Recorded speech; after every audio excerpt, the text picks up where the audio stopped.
fired up about this episode of Pigskin Frenzy. I'm not going to lie. It is a beautiful Thursday afternoon. We're continuing on with our conference standing projections. And not only that, we're going over the Big Ten. The Big Ten. We have finally made it to the Big Ten. We went over the Group of Five, the ACC, and the Big 12 this past Tuesday, episode 231. Go and give that a listen on all platforms. Now we're on episode 232. We are talking about the Big Ten, the oldest conference in college football and Division I NCAA college football, the Big Ten.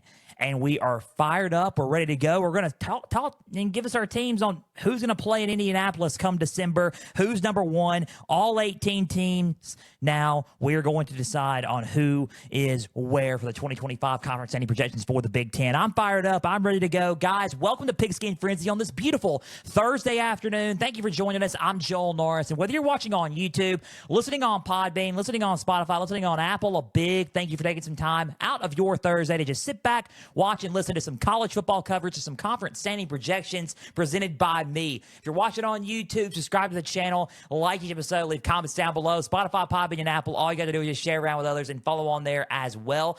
X and Instagram at Pigskin_Frenzy.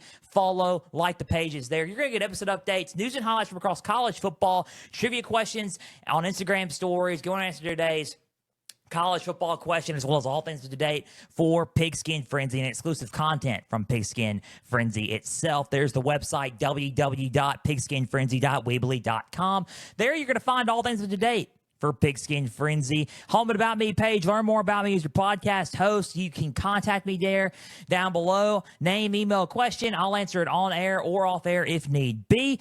There is platforms page, all the platforms I just mentioned. Go and click on which one's your favorite listening style of the show. There's also store and affiliations. More on that coming soon as we continue to regularly update the website for Pigskin Frenzy. It's www.pigskinfrenzy.weebly.com. Guys, I'm fired up. Big Ten conference standing projections. I'm ready to go. And I've been waiting to do this one because this one has been kind of curious on this one. And the SEC, that's the last one we're doing. Our final conference standing projections is the SEC. That's Tuesday, but we're doing the Big Ten now. And I'm just curious about overall what's happening with the top teams in the Big Ten. And I was kind of just looking at it and looking at the rosters, looking at the scheduling, looking at the springs, and just going back and deep diving into everything. And it was difficult for me to think about, who is going to go where. And I honestly, all of it is subject to change. My opinions and thoughts on the Group of Five, the Big 12, the ACC, all of it can be subject to change as the games go on. Right now, it's just projections. It's just that, conference standing projections. So I'm just letting you guys know now it is subject to change during the fall when we're doing the show during the fall. Now, let me just say this, though.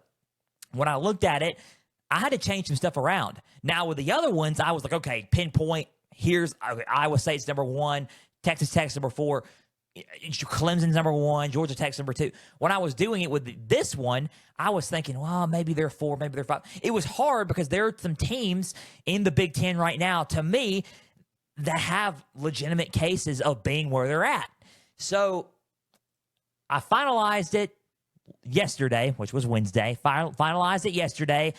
I'm sticking to it. I'm ready to go. I finalized where they're going to be at, and we're going to get on with our conference standing projections for the Big Ten. I'm fired up. Keep on plugging in to Pigskin Frenzy. Guys, 5,000 listeners and counting. Thank you so much for tuning in each and every Tuesday and Thursday. It makes me even more fired up to talk about college football on all platforms, Tuesday and Thursdays, each and every week. We couldn't do this without you guys, and most importantly, we couldn't do this show without our Lord Jesus. We are so thankful for him. We give him all the praise and glory for giving us this platform to do this show, and we love Jesus and we praise him for giving us this platform to do this show. We are so blessed by God for just doing this show. So we're so thankful, and we're ready to rock and roll with the Big Ten Conference standing projection. So let's kick it off with number 18 because we got a big list to go. A big list to go. So number 18, Purdue, Barry Odom and the Boilermakers come in at number 18. You're going to think you were praising them and during the spring, and I was. Doesn't mean that I don't think they're going to be dead last in the conference. I just think that it's a rebuilding mode. They have 0 starters coming back on their defense, including guys who were leading their team in tackles, gone from last year. They have 0 starters coming back from their defense. They have to replace their whole defense, whole new coaching staff, whole new team coming in for Purdue. It's an interesting scenario there. Tough schedule ahead of them. And I think that what's happening with the Boilermakers there it's just a lot to clean up. Ryan Walters had a 1-11 record last year. He only won 1 game last year. He is now with in Illinois, and he's a solid defensive coordinator. Don't get me wrong, Ryan Walters, solid defensive coordinator. Now with somewhere else, and now Purdue has Barry Odom, solid head coach and solid defensive-minded head coach, taking on the task of trying to,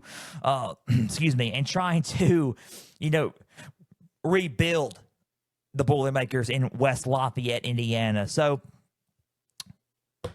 Ryan Brown, he transferred from Purdue to North Carolina, but now is back with the Boilermakers. The Ryan Brown may be their guy on offense to be the starting quarterback. They have to revamp the offensive line and, revamp the receiving area. They bring back Ryan Brown, veteran from Purdue. He will most likely will start for them at quarterback. You also got Devin Mockabee back in the running back, which is good news for them. You also have, Virginia Tech transfer Malachi Thomas at the backfield along with Devin Mockabee. So you got 2 guys in the backfield. You got Ryan Brown back at quarterback for the Boilermakers, but you also have to replace your offensive line, your receiving area, and basically the whole entire defense. So that's going to be tough for them, and that's why I had the number 18.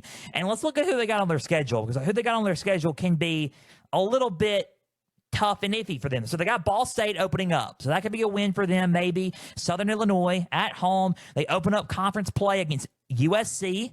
They have to go on the road and play Notre Dame. They have to go back home to play Illinois, back home to play Minnesota, go on the road to play Minnesota, on the road to play Northwestern, back home against Rutgers, at Michigan, then against Ohio State, at Washington, and then at home in a rivalry game against Indiana. Tough schedule for a revamped defense, a revamped O-line, a revamped receiving core, and then you got a good backfield, but you also got a good quarterback coming back with Ryan Brown. He's experienced, and he most likely will start, but it's tough when the rest of the pieces aren't really there. So I think it's a rebuilding process. I think they could shock some people and win more than 1 game. There's only one way to go. Then 1-11, that's up, right? I think Barry Odom can win some games and surprise some teams. I think they're going to be 18. I don't think they're ready yet, and I think that they just got to have to rebuild and give Barry Odom some time. So number 18 is Purdue on our list. I don't really expect them to be up necessarily, but I think they'll make some moves, but it's just going to take some time. So number 18 is Purdue on our list. Number 17 on our list is Maryland. Number 17 is the Terps. Mike Locksley is going to need this year, and I hope that they're not in 17 for the sake of Mike Locksley. I just am calling it how it is. I think number 17 is Maryland for the sole purpose of I just don't know, for me, if Maryland is going to be – I don't know if Maryland's going to be there yet. That's all I'm going to say. I just don't know. I think he needs to get the program back on track. He's got to find some ways to get everything going on offense, get everything going for the whole team in general. You get Justin Martin as UCLA transfer quarterback. He has the edge on experience. You got Malik Washington as a freshman, though, because he's still a good quarterback. You got a battle between those 2 guys. So here's the problem is the offensive line for Maryland. That's what they struggled with last year. They're struggling with it now. Offensive line is a big key factor, and some pieces on the line are needed. So I think that's the big question mark right there for Maryland, and that's what could, get them going. And let's be honest, they didn't make it to a bowl game last year because of those things and because of the key on the offensive line, improving on the defense. They didn't have They are improving on defense. They allowed a lot of 36.1 points last year. That's what their defense allowed. That's a lot in defensive for offenses going up against them. They were just struggling. They were in a really, really big struggle period last year. Have you ever heard the term the struggle bus? That's what Maryland was. And that's nothing against Mike Locksley. I like Mike Locksley. I just think Mike Locksley needs this season to rebound. I'm putting him at 17 because there's a lot of question marks that need to be answered that I don't know if they have the answers for yet. He's on the hot seat, and I understand they do not need to be 17 in this conference. But I have no other choice but to place them there due to the schedule and due to the question marks they got on their team right now. They open up against FAU at home. Then they go play Northern Illinois at home. They play Townsend at home. I think that's a 3-0 start. I think they can start 3-0. They play at Wisconsin versus Washington versus Nebraska, at UCLA versus Indiana, at Rutgers, at Illinois versus Michigan at home, at Michigan State. I do not favor them against Michigan, Illinois, Indiana, Nebraska, or Washington at this point. That's some conference games that they probably could win and can compete with, but I just don't see it right now. I don't know. I just don't see in a lot of these games. I just think a lot of these teams are better than them on their schedule. They have a lot to work on, and they have a lot of question marks on their team at this point. I don't wish that on Mike Locksley. I don't wish this on nobody, but I just think 17 right now is Maryland's standing in best spot for them right now. So number 17 on our list is Maryland. So Maryland finishes at number 17 in our Big Ten conference standing projections. Number 16 on our list is Northwestern. Let me just tell you something about Northwestern. Northwestern has got some fight, and they have some fighters on their team. Number 16 is Northwestern. David Braun's interim stint in 2023 was great, 8-5. Guess where they finished last year? 4-8. And it just took a step back for me, and I think it can take more of a step back this year. I think they have a long way to climb, but guess what? They have SMU transfer Preston Stone at quarterback, and I think that's a really big thing for them because I think Preston Stone, when he was competing with a job for Kevin Jennings at SMU last year, was solid quarterback, and I think he could be a solid quarterback for Northwestern this season, and I think he gives them the advantage and the key to win some ball games. Now, you still also, you still have some other questions. Defense, it took a step back, but you still have some improvement to make on defense, but there's some still improving the defensive line. The defensive line is going to be a little bit more improved. I think the linebacker they're still trying to navigate that spot at linebacker. You get, like I said, Preston Stone at quarterback. You get some guys at the receiving core like Griffin Wild from South Dakota State. Cam Porter returns in the running back. I think the offensive line is questionable. You only get 3 starters back on the O-line for David Braun's Northwestern team. And I think that's why all those ingredients mixed up, because it's kind of mixed and hot and cold. You get some good pieces. You get some pieces that you still need to build on. That's why I put Northwestern at 16. I think Northwestern can shock some teams, but I think 16 is the best spot for Northwestern due to revamping the O-line, revamping the linebacker spot, and not only that, it's a mix of hot and cold. You get some good pieces with Preston Stone, with Cam Porter back in the running back spot, Griffin Wild coming in from South Dakota State to bolster up that receiving cores. But at the same time, the offensive line is a work in progress. The defensive line is navigating, but you also got to revamp that linebacker spot on defense. So let's go to their schedule. 16 is the best spot for them right now, but let's go to their schedule. They got to play Tulane, opening up against Tulane on August 30th at Tulane. That's a tough out-of-conference game for them, even though it's a group of 5 teams. Still tough team there. Western Illinois at home. Opening up their conference play against Oregon at home. You got to play UCLA at home. You got to play UNLM at home.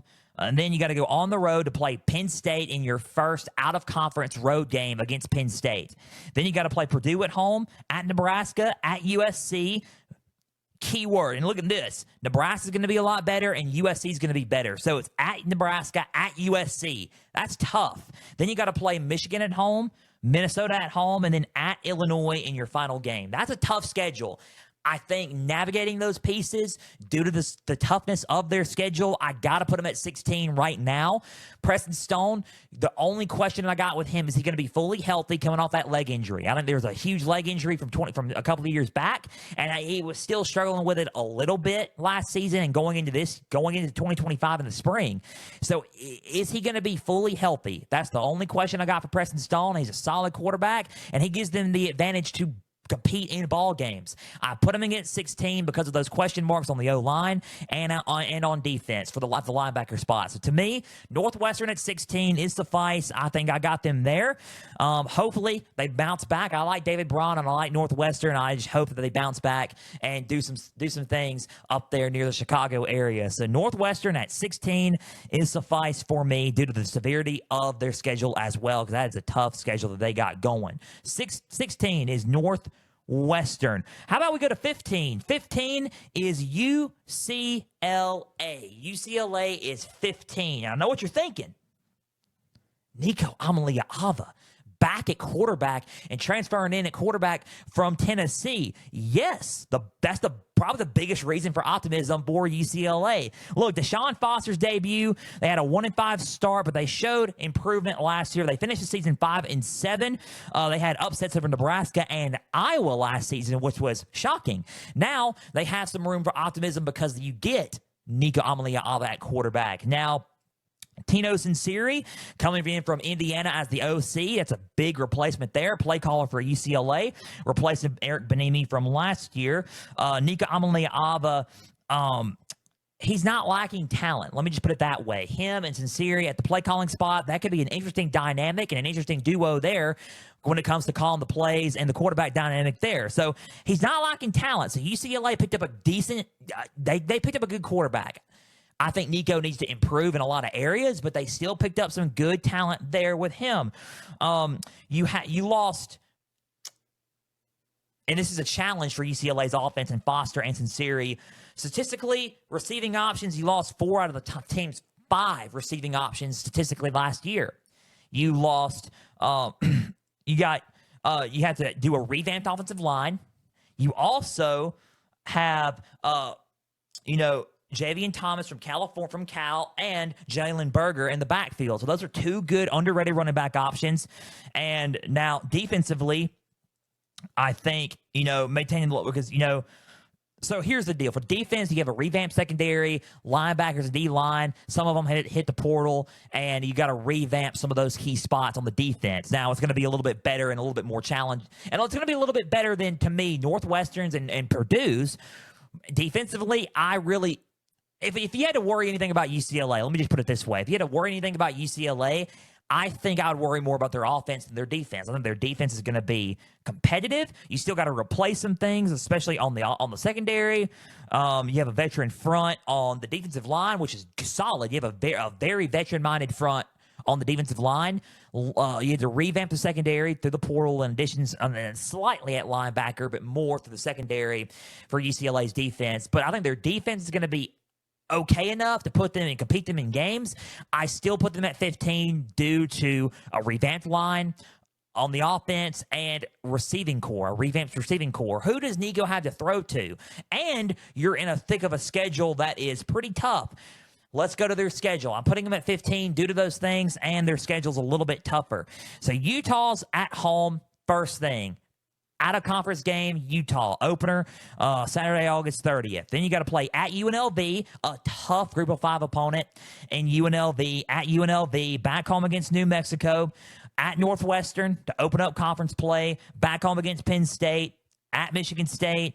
Back home against Maryland. At Indiana versus Nebraska. At Ohio State versus Washington. At USC to end your season. Tough game when you got to tough games when you got to revamp your secondary, revamp your O-line, and revamp your receivers. Those are some big things to revamp, and those are some big needs for UCLA. I put them at 15 because I don't think they're going to. I don't really favor them in a lot of those games. Let me just put it that way. With those questions and with the question marks you got there, Nico, good start. I just don't know who he's going to throw to. He can't do it by himself, and it's just really hard with those games on their schedule right now at this point in time to favor them in a lot of those games. That's just my take on it. I think UCLA is 15, and they finish 15 currently in the Big Ten conference standing projections for us. At 15 is UCLA.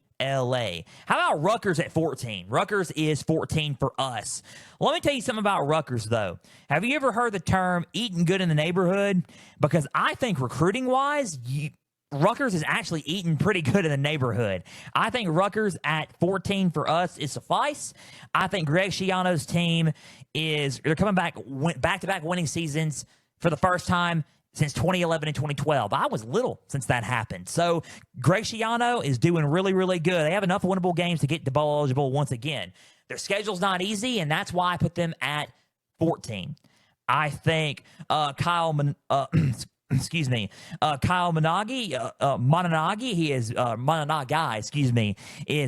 he's gone. But you get guys like Antoine Raymond and Florida Atlantic transfer CJ Campbell in the backfield. Their running back unit is solid.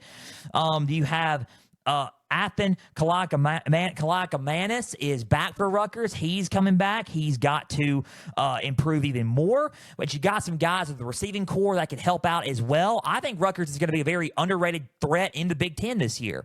I'm not going to sit there and say that they're going to win it all, but they're going to be an underrated threat for Greg Schiano and company in the Big Ten. I think they're 14 because of their schedule, and that's why I put them at 14, because I think their schedule is pretty tough. Ohio is their opening game at home. They got to play Miami, Ohio at home, Norfolk State at home, familiar sight there, Iowa at home, and then they got to play. That's their Big Ten opener against Iowa at home, which is tough. I think Iowa's going to be solid this year. At Minnesota, at Washington, at home against Oregon, at Purdue, at Illinois.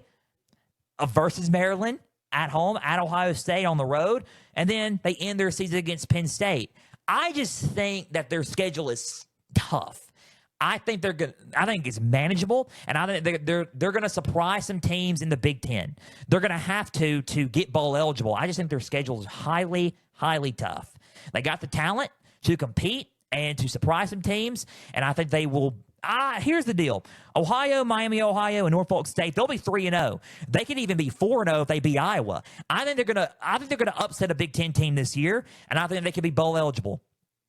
I really do. I'm thumbs up with Greg Schiano. I just put them at 14 because I think that their schedule, the meat of their schedule, is tough. I mean, Washington on the road, Oregon at home, they got to play at Illinois and Champaign, at Ohio State, and then home against Penn State. That's just some tough games.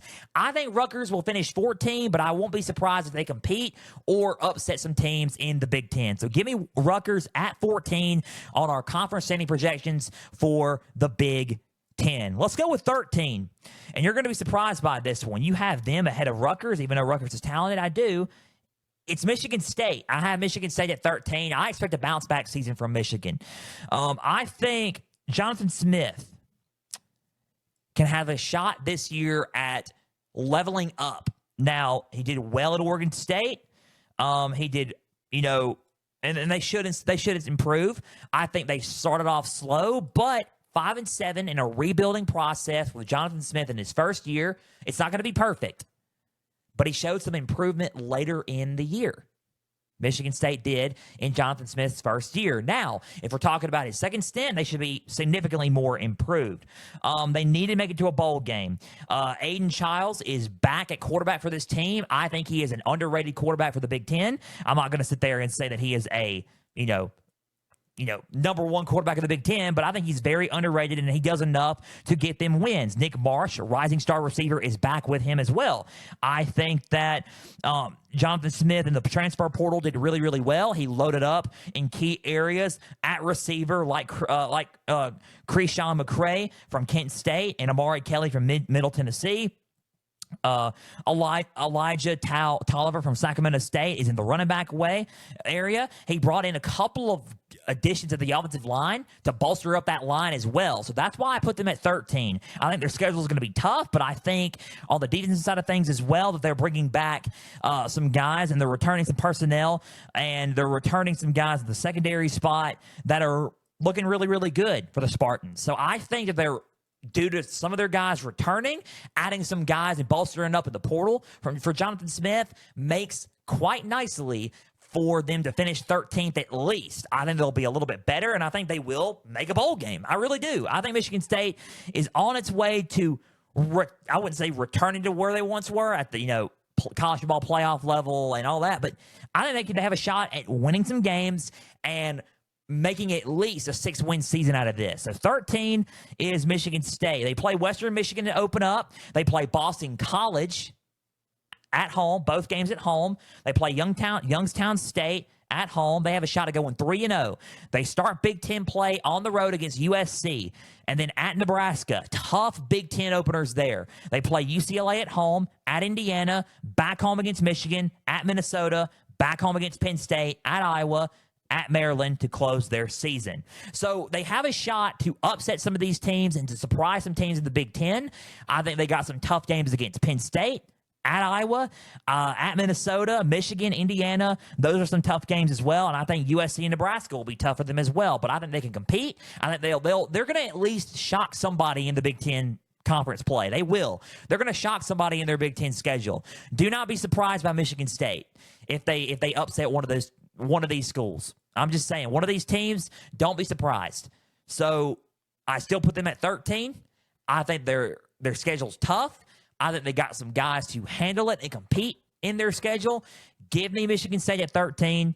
That's how I'm feeling. I think Michigan State has a little bit ways to go, but I still think that they will be more improved this season than they were last year. So 13 on our standings is Michigan State. So number 13, Michigan State on our conference standing projections for the Big Ten. Let's talk about number 12 on our list. Number 12 is Wisconsin. Luke Fickell entering his third full year, I guess, with the Wisconsin Badgers. Number 12 is Wisconsin. They are going to need it because Luke Fickell is kind of in a let's win situation here. They bring in Billy Edwards from Maryland at quarterback for this team, and I think that's going to probably help Wisconsin, honestly, in a lot of ways. I think that bringing in Billy Edwards Jr., he's stepping into the starting quarterback job. I think Darian Dupree and Dylan Jones, they're battling for the backfield spots, right? I think they look more promising at receiver. I think they got to revamp a little bit of the offensive line. They bring 3 guys back on the O-line, which is decent, but they still got to bring back some guys on the offensive line and beef up a little bit more on the offensive line. I think defensively, I think defensive line, they bring in some guys to bolster up on the defensive line through the transfer portal. They bring in some guys, and then their defense wasn't really bad last season, but against the run, it wasn't the best. So they need to be a little bit better against the run.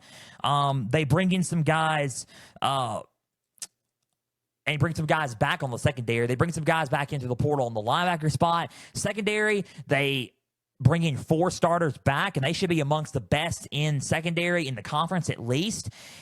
Reason why I put them at 12 is because of their schedule and how tough it's going to be. But I think they bring in some guys through the portal, and they bring some guys back to the secondary where it's pretty much going to be amongst the best in the conference. Defensively, they have a little bit of a question mark on the linebacker spot. I think that an offense, to me, is going to be questionable. Can Billy Edwards and everybody on offense get this thing going on offense? Because they only held like 22 points a game last year.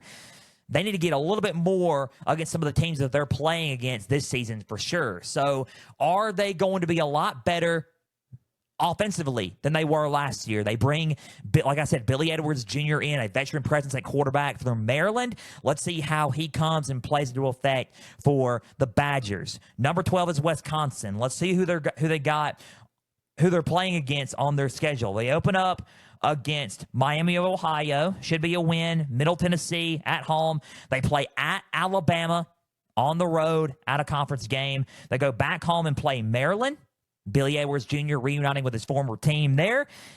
They start off Big Ten play against Maryland at home. Got to go to the Big House and play Michigan at Michigan. Back home against Iowa. At home against Ohio State. At Oregon. So look, here's their schedule. Look at their schedule here. And then they got to play at home against Washington. At home against Ohio State. At Oregon. Let me just go backwards here. At Michigan. At home against Iowa. At home against Ohio State. At Oregon. And then Washington at home. At Indiana. Then against Illinois at home. At Minnesota to end their season. That's a tough schedule, ladies and gentlemen. A very tough schedule. They have the defense to compete, and they do. And I think they have some weapons on offense to compete, but can they execute on offense? That's the key. Can they execute on offense? And I don't know. I don't know. It's a scary schedule for Wisconsin. I'm putting them at 12 because I think they will compete and they will upset some teams. I think they can upset Minnesota. I think they can upset Iowa maybe. I think they can hang in there with Washington, but I don't know, man. They got some tough games. They got some tough games on their schedule. I'm putting them at 12 because of the quarterback play, and I think they got some guys on the defensive side of things that they can keep up. So number 12, despite their tough schedule, is Wisconsin on our conference standing projections list. Let's see what happens. Let's just see what happens. Number 12 is Wisconsin. Number 11 on our list. Speak of their last game of the regular season for Wisconsin. Number 11 on our list is Minnesota. I like me some PJ Fleck, man. I really do. Minnesota is number 11 on our list because I think they finished really, really hot last year, and they had some good wins last year against USC and company, and I think that Minnesota has a shot at being a surprise team again this year. I'm high on PJ Fleck. Everybody's going to say, why are you need to quit being so high on PJ Fleck. I am, man. I really am. I like PJ Fleck. I really do. So just get off me about PJ Fleck. He had 8 victories last year. 3 out of the last 4 seasons, 8 victories in the last 3 of the 4 seasons, approaching double-digit victories. It can be a challenge, right? It can be a challenge.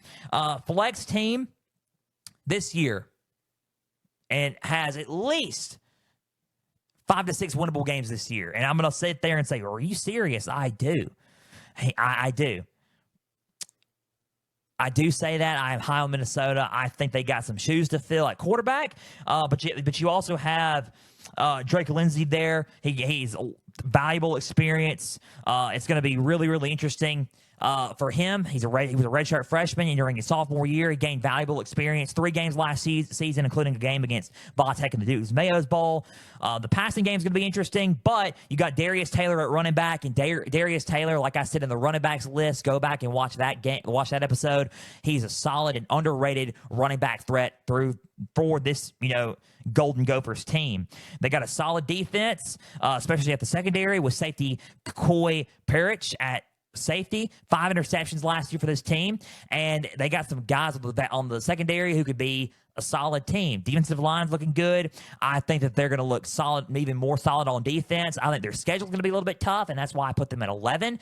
But I think just because of schedule, that's why I put them there. But I think talent-wise, Minnesota is highly underrated and criminally underrated. I think they are very, very, very solid. And I think they're going to be a formidable opponent for a lot of teams. Opening up, they have Buffalo. Home game there. I think they win that. Northwestern State, they win that at home. At Cal, I think they can go on the road and beat Cal. I really do. At home against Rutgers to open up their season. At Ohio, their Big 12 season. Their Big 10 conference play season against Rutgers, at Ohio State, at home against Purdue, at home against Nebraska, at Iowa versus Michigan State, at Oregon, at Northwestern, at Wisconsin.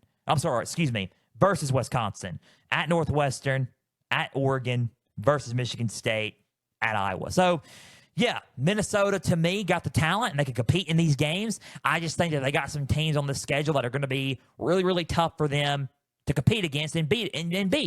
Like an Oregon, like an Ohio State. At Ohio State, I would say even Iowa could be tough for them, but I think they could compete against Iowa. Minnesota's a good team. I put them at 11. I think they're to compete, but I think they're going to drop some of these games, which catapults them to 11. So number 11 on our list is Minnesota, even though I really, really am high on PJ Fleck's team this year. I think they're going to finish at number 11 in the Big Ten Conference standing projections for us. Number 11 is Minnesota. Number 10 is Nebraska. Matt Rule's team, Nebraska at number 10. They bring back Dylan Raiola at quarterback. And I think Nebraska has a shot at they won 7 games last year, made it to a bowl game. It was their first winning season since 2016. Matt Rule's first season gave them a bowl game and a winning season. Trending in the right direction, right? Hopefully they finish at least ranked this year. I think Dylan Raiola and what he did last year, he had a chance to develop under Dana Holgorsen last year on offense, and he developed as a solid quarterback. As the games have went on, he's made better decisions and made better decisions, better athletic throws, better accuracy. He's gelled into quite a solid quarterback. He can have a breakout year this year as a sophomore quarterback. He's got 2 guys to the portal. Dane Key coming in to help him out. Isaiah Hunter from Cal as well.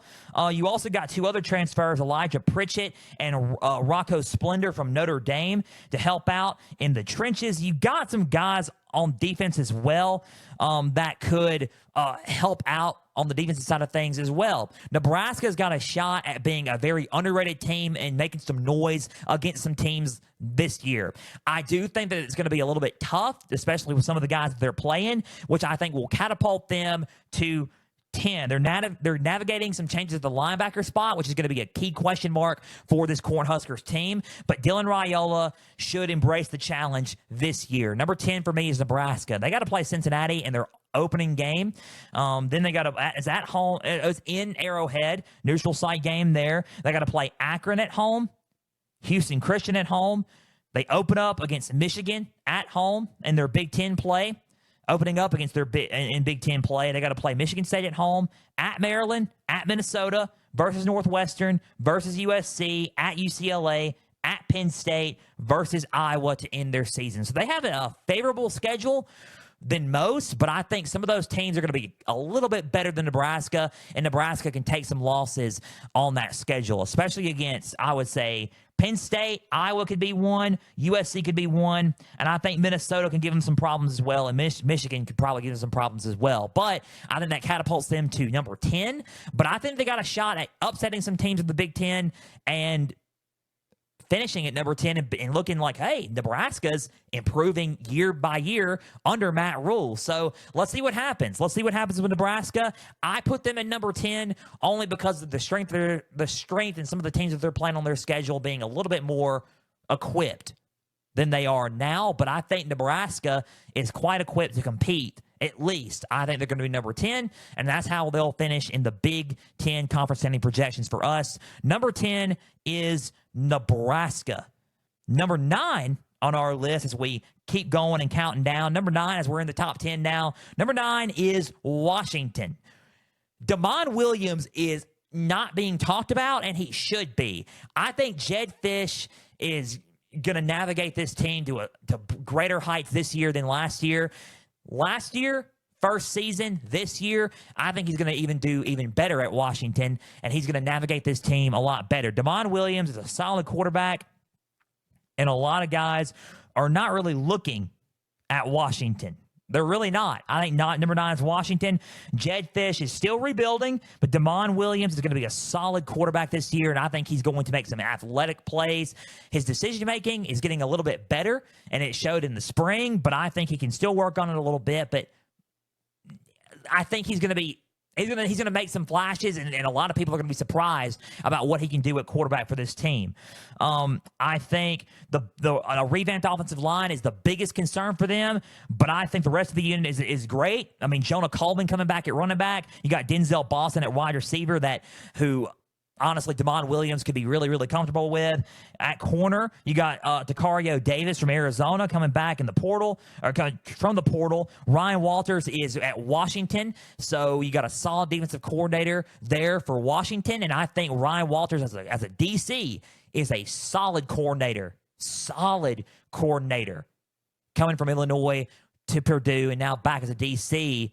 Not a very good head coach to start out with, but I will tell you what, as a defensive coordinator, he's a solid and physical defensive coordinator. And that defense has a shot at making some noise this year under Jed Fish and under Washington. So let's go with their schedule. I'm putting them at number 9 because they do have some tough games, but I think number 9 is suffice. And I think that's, if you drop a couple of those games, it can really drop you to number 9 in such a highly crowded Big Ten. So number 9 is Washington. Damon Williams, solid quarterback. He has a shot at making noise along with Jonah Coleman at running back and Denzel Boston at wide receiver. Revamped offensive line is the biggest key in all this, and I think that's why I put them at number 9 with some of the teams that they're playing on their schedule. Colorado State, they open up against Colorado State.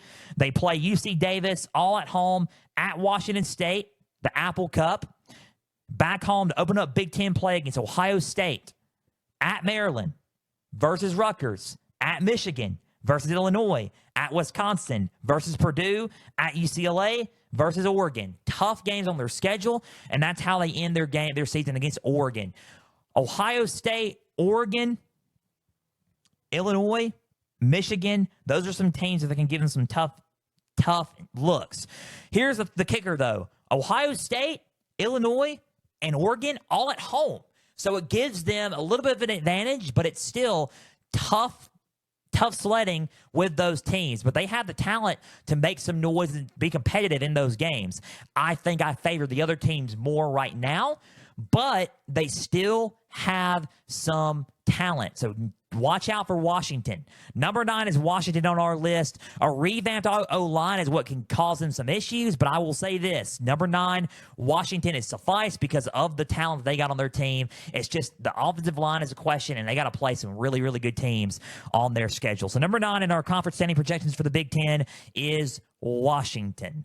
Number 8 on our list as we continue to move forward is Iowa. Number 8 is Iowa. Kirk Ferentz is back once again. Obviously, and I'm not going to shy away from this, Iowa at number 8 is a good thing. Now, they do have some guys on their schedule. It's tough. They have some teams on their schedule that is pretty tough.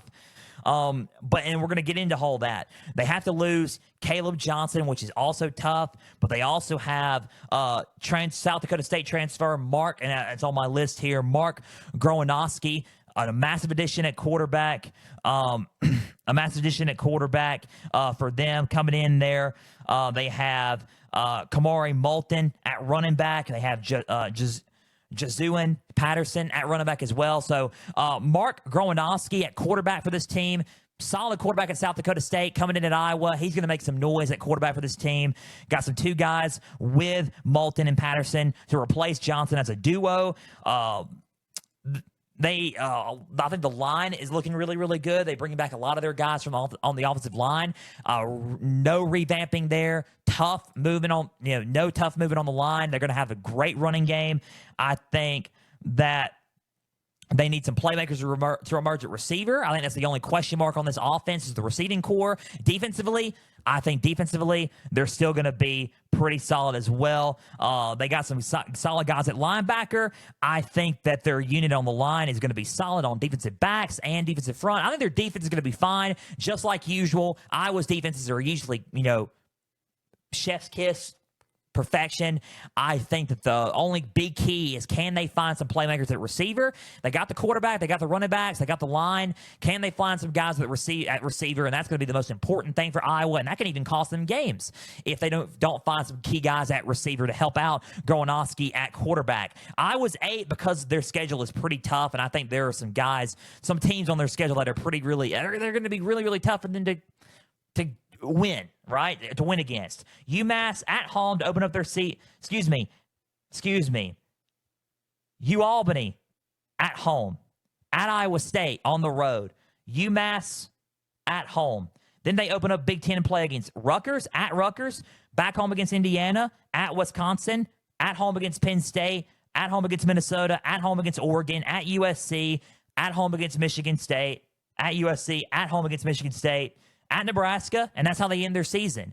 They got some of their tough games at home, luckily, but I think that those tough games are going to be really, really noteworthy to keep an eye on to me because I think those teams are really, really good and could defeat them ultimately. So I think Iowa's going to be solid. I think that they're going to lose a couple of those tough games, which will catapult them to 8 and will drop them to 8. So number 8 on our list due to the severity of their schedule and emerging receivers, question mark there. Number 8 is Iowa in our Big Ten conference standing projections. But I think Iowa's a highly talented team, so watch out for Iowa.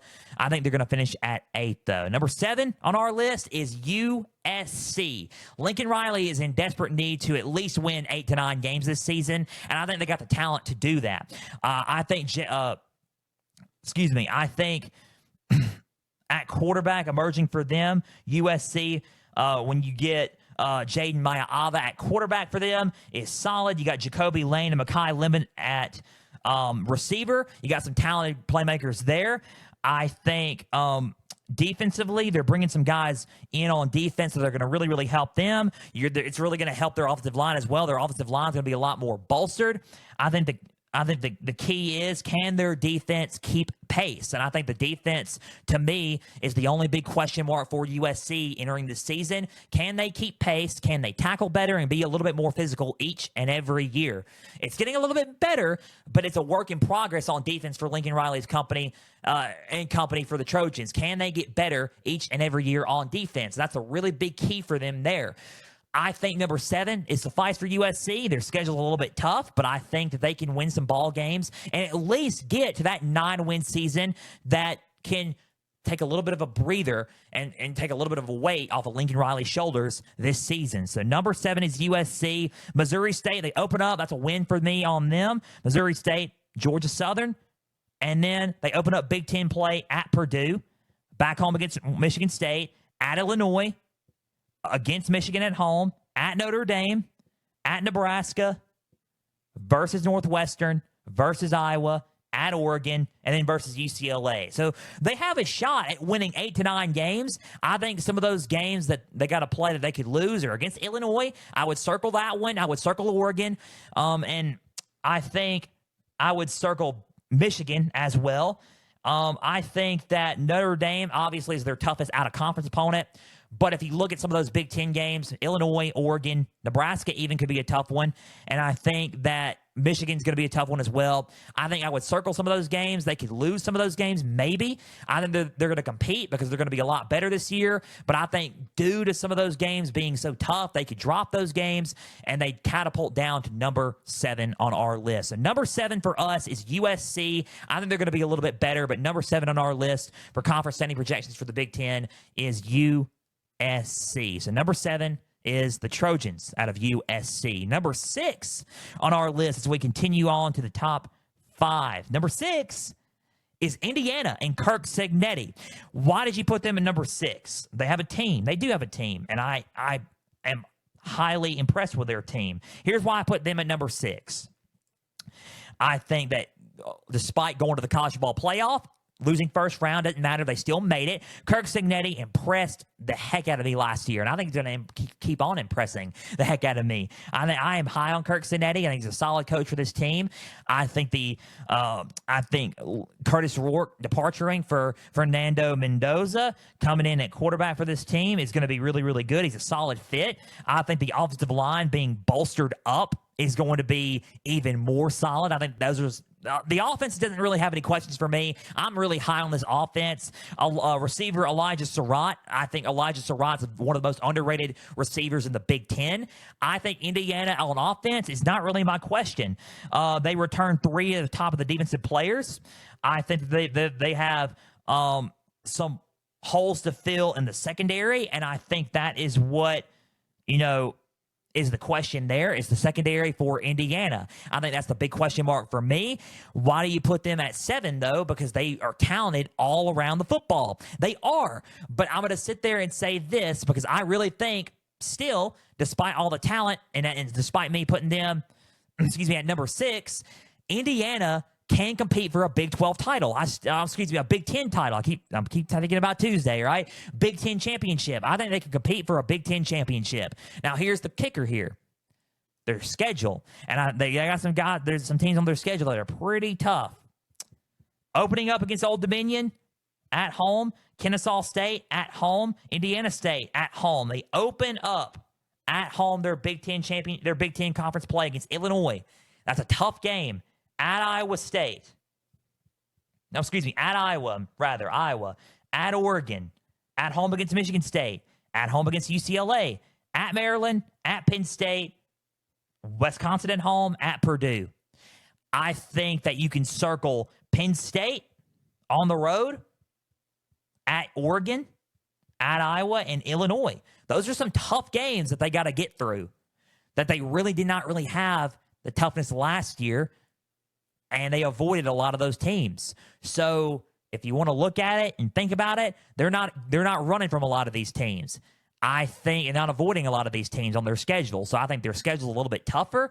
I think that Penn State could be a loss. I think that Oregon could be a loss. Illinois could even be a loss, and that could catapult them to 6 on our list. Number 6 is Indiana. They got some talent, and they have a shot at competing for the Big Ten championship. I just think that the scheduling is really tough for me to put them any farther than 6. So number 6 is Indiana on our conference standing projections list. They're a solid team. They're going to go to a bowl game. They have a shot at competing for the Big Ten championship. I just think due to that schedule, number 6 is Indiana. Number 5 is a team I just mentioned on their schedule, the Illinois Fighting Illini. I put them at number 5. They're number 5 on our list. I think Luke Altmaier is a deadly quarterback in the Big Ten. I've been high on Luke Altmaier since I covered him in high school ball in the state of Mississippi. When he was at Starkville High School, he was a lethal weapon. He played really, really good, almost led them to a state championship, and he ended up going to Ole Miss, didn't play. He transferred to Illinois, and he has been nothing more than a solid quarterback for Brett Bielema's Illini. So, why do you put them at number 5? One, their schedule, but they do have some guys on their team that are just solid guys. Altmaier coming back at quarterback for this team. Yes, he took a step forward. I think he's going to even take a step forward this year. You got to replace receivers like Pat Bryant and Zachary Franklin under Barry Lundy Jr. at coordinator, but you got guys on the line that can be really, really good for them as well. You're replacing some guys on the line that are going to be really good. Defensively, they're going to be solid, especially at the secondary spot, especially on the defensive line as well. So defensively, nothing there. I think that they got guys, at the offensive line. They're returning some guys. They're returning some guys in the backfield. Caden Fagan in the backfield, a star running back there, going to be really, really good for them. They do lose Josh McCray to Georgia, but Caden Fagan could still step up for the Illini, for this offense. I think Illinois is going to be solid. I think they got some weapons on their team. They're going to be underrated. They got a strong offensive line to compete in the line of scrimmage against other defensive lines. I think that their schedule is going to be a little bit tough, but I think that they got a shot at competing with a lot of teams in the Big Ten. They open up against Western Illinois. They got to play at Duke, back home against Western Michigan. They start off their Big Ten play against Indiana, at home against USC, at Purdue, at home against Ohio State, at Washington, at home against Rutgers, at home against Maryland, at Wisconsin, at home against Northwestern. That's a fairly favorable schedule for them, and I think how they're loaded and how they can compete against is number 5 is suffice for them. I think they drop a couple of those games. Ohio State, I favor Ohio State more. I think they can have some upsets, like Indiana could be one, USC could be one that could get them, and Washington could get them. But they could also get those schools as well. And if they get those schools, their ranking will go from 5 to either maybe even 2. They have a shot at competing for a Big Ten championship. I'm high on the Illini. I think this year they're going to be loaded. They're returning all guys back on the offensive line. They're returning every single starter from last year from that Citrus Bowl team, and they have a shot at competing for a Big Ten championship. They're loaded on both sides of the ball. They have some questions at the linebacker spot and at the receiving core, but I think if they can get those questions figured out, Illinois is going to be a team to watch out for. I'm high on the Illini. Go Illini. Go Illinois. I put them at 5 only because of their schedule and some of those slight question marks. So number 5 is Illinois on our conference standing projections list for the Big 10. Number 4 on our list is Michigan. You put Michigan there, but they're reloading a quarterback because Bryce Underwood's the truth. And I think Chip Lindsey's going to be a solid addition at coordinator, and he's going to light it up for this offense. They're going to be a lot better on offense this year. They got a solid backfield with Jordan Marshall and with Justin Haynes transferring in from Alabama. Questionable things on the offensive line. They got to replace a little bit on the offensive line, but they're going to still be a little big enough on the defensive line. And I think Wink Martindale's a solid coordinator to get adjusted on the defensive side of things. And I think that they are young, and while they are young in key areas like the defensive, at the linebacker spot, they're going to be a little bit younger at tight end, a little bit younger at receiving core. I think they're going to be a little bit younger. It doesn't matter, and I still think they could win some games, but I still think that they're going to be top 4 at least because of their rushing attack. I think Bryce Underwood's going to be is going to get better and better each and every game he goes. I think they lose some of the bigger games, but I think Michigan will finish at least top 4 because of how talented they are and how, even though they're young, how talented they are. And I really am high on Chip Lindsey's scheme for Michigan. Sharon Moore's got something going up there, man. I really do believe in Michigan. Here's their schedule. New Mexico at home. They open up against them. They got to go to Norman to play at Oklahoma. Tough out-of-conference game there. Go back home to play Central Michigan. They open up against Nebraska at Nebraska versus Wisconsin back home, at USC versus Washington, at Michigan State, at home against Purdue, at Northwestern, at Maryland, and then at home in the Big House against Ohio State, who they have beaten in the past 4 years. So that's going to be a tough game. Always Ohio State's going to be tough. I think the thing that schedules that it kind of concerns me is you circle at Nebraska versus Wisconsin, at USC versus Washington. That stretch right there is the concern for me. They avoid teams like Oregon, Illinois, and Penn State, but you look at the schedule there. That's upset territory. Nebraska, Wisconsin, USC, and Washington is upset territory for me to where they could upset Michigan.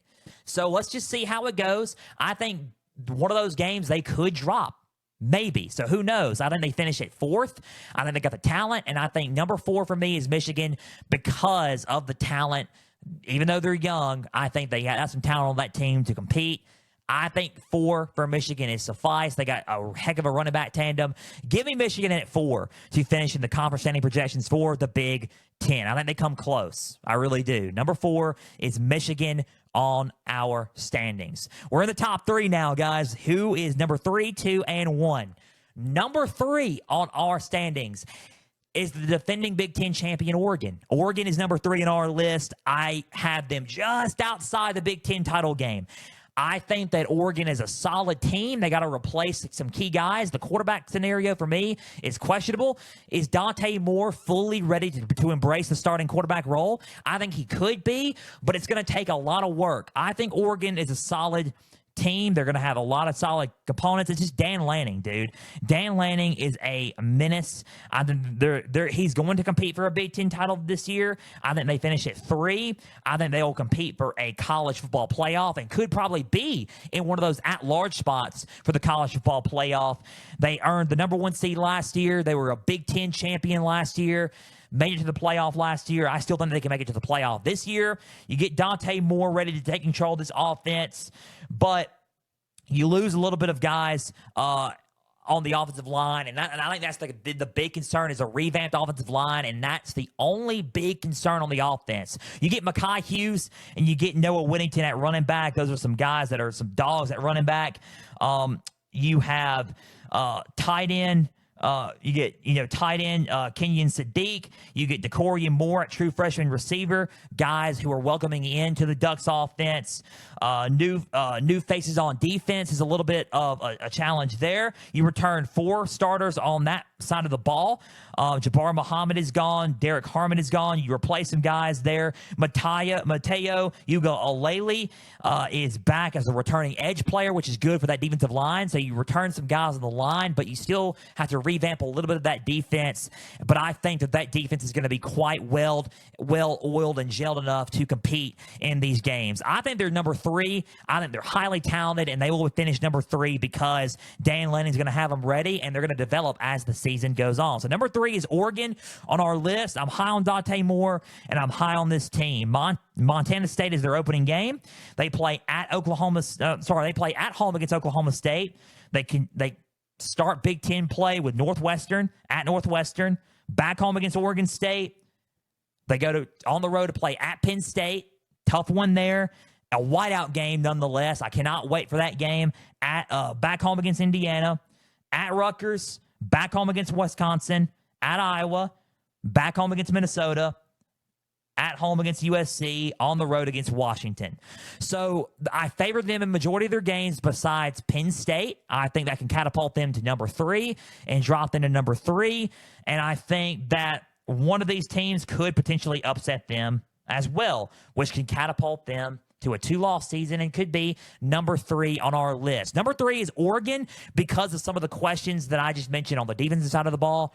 But I think they're going to be talented. I think they got a shot at making the college football playoff in one of those at-large spots. I just think they're going to finish outside the mark in the Big Ten championship trajectory. But I think they will compete and will compete for another Big Ten title and compete to be in the college football playoffs. And number 3 is the Oregon Ducks. Dan Lanning is a solid football coach. They're a powerhouse, and they will always be in contention, I think, as long as he's there. So number 3 is Oregon on our list. Number 2 and 1, who's in the Big Ten championship and who is going to finish there? So number 2 on our list is Ohio State, the defending national champion, Ohio State. They're number 2 on our list. They're replacing a lot of guys from last year's national championship team. Julian Sayin, he hadn't played a down of football yet, but I can already tell that he most likely will be a star player for this team. There is a quarterback battle between Lincoln Kienholz and Julian Sayin. I think Julian Sayin is favored to win the job. I think he most likely will win the job and will play Texas in their opener. I mean, when you see Jeremiah Smith run, they got the best receiver in college football. It's going to be hard to not say anything about that tandem there. You got, you got Brian Hartline taking over for Chip Kelly. You got Matt Patricia taking over for Jim Knowles.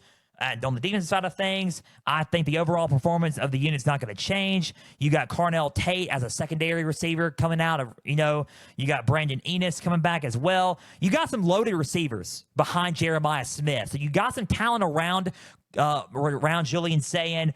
I think Max Clare at tight end is going to even be a better instant impact. So you got some weapons for the portal. You got some weapons in the backfield as well.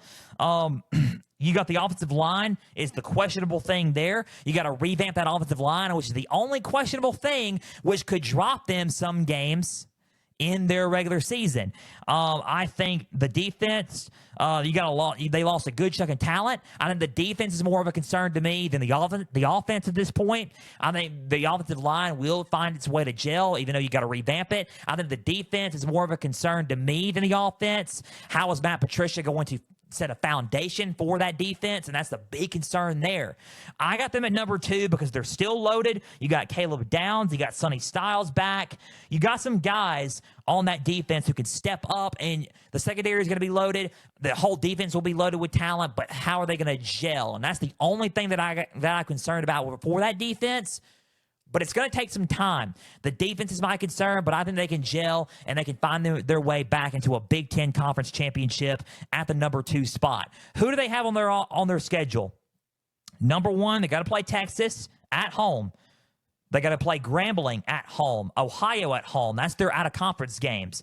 At Washington to open up Big Ten play versus Minnesota. At Illinois. At Wisconsin.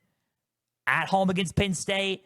At Purdue versus UCLA, Rutgers at home, and then at Michigan. So you got Michigan.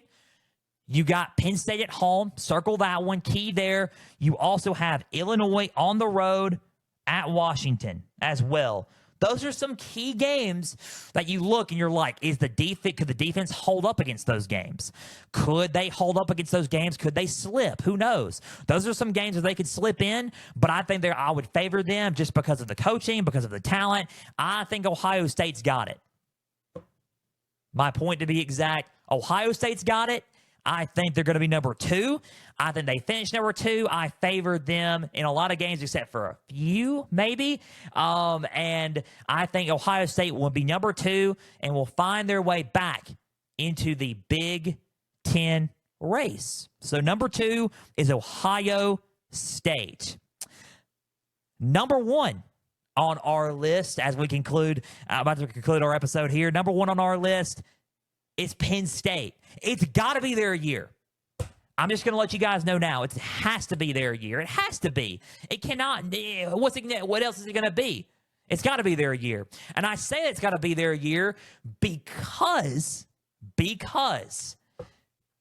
the talent that's coming back. They got the best quarterback coming back in the Big Ten. They finally have receivers out to help him, like a Kyron Hudson. They have They have a dynamic running back, probably the second best running back duo in college football with Nicholas Singleton and Katron Allen.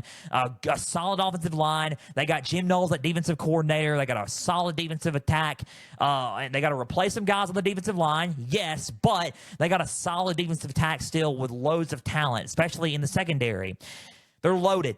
Penn State's loaded on both sides of the ball, coordinator-wise and defensively and offensively. They bring in a lot of guys back in, and they brought some guys into the portal to help out Drew Allard. I just think that Penn State, it's got to be their year. It's looking like it's their year. They have a way better team than they did last year, and they came this close to making it to the national championship against after losing to Notre Dame in the Orange Bowl. Penn State's loaded.